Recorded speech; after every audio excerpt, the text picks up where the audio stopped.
All right, it seems we got the audio issues figured out, I hope. Let's go forward. Schoolhouses, not really a thing anymore, pretty much everywhere. I mean, there are a handful around the Gem State, these schoolhouses, where kids across several ages still go to school in a small building that's really no bigger than a small house. In fact, there's one in Ola, a small unincorporated community in the northern part of Gem County. But they almost had to give up on their two-room schoolhouse. 2 years ago, just 2 days before the school year started, the two teachers and their nearly 24 students were told they weren't allowed in the building. It was too old, too damaged, too dangerous. Well, more than 2 years later, they're about to be back in it because Ola, the town that has survived isolated in the hills above Emmett and Horseshoe Bend with fewer than 500 people, well, Ola just doesn't give up. Yeah, today is an exciting day. This is the day that we've been waiting for. We are able to get back into our school. For the past 2 years, the only schoolhouse in Ola has been closed. We're learning to spell and draw in our handwriting. Oh, the classes kept going. They were just over in the community center with about 20 students, kindergarten through 6th grade, squeezed into one room. Apostrophe. Instead of the usual two. So how does one move the contents of a two-room schoolhouse? Well, with the helping hands of an unincorporated community. We are all part of the community, and it's so important that we understand what it takes to build a community. It's a lesson learned early in Ola, and quickly. Well, we are actually coming in next Monday. A tight turnaround they've done before. They were first displaced 2 days before school began in the fall of 2019. We had some structural issues with the school, and the more they went in to fix them, the more they found wrong. The discovery of dry rot led to finding issues with the foundation, which led to removing the lead paint from the walls. And in order to fix it, they needed to do total upgrades, and so that's when the story really began.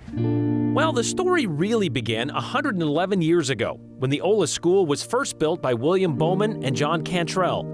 It's now nearly as old as the tiny town itself and is listed on the National Register of Historic Places.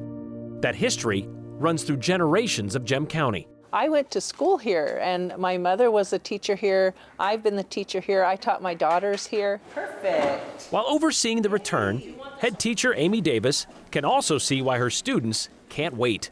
Every day it's like, how much longer until we move back in? Moving back has taken a bit longer than expected. First, the financing. We want to bring this school up on a par level with the other schools in the district. To do that, the Save Our School Committee and the Ola community put together more than $360,000 in donations and grants. Another $400,000 in federal emergency relief funds helped finance the rest. Then the pandemic complicated the construction, so what was supposed to be finished last summer was delayed till this month. We had our detractors. We had people who said this isn't worth doing. We had other people who were saying there is no way we're not going to get this done. And the people in the middle just have supported us amazingly. Support that continues to this day, days before the kids come back to a new, old, two-room schoolhouse. Oh my goodness. Everything is state-of-the-art, brand new. And so now we have our windows again, we have our space, we have our playground, and it's beautiful. Everything is brand new on the inside, and we're really excited. There was a chance the students of the Ola School weren't going to be Ola School students anymore. When they declared the building unsafe, the students were going to have to be bused 16 miles away to Sweet Montour Elementary.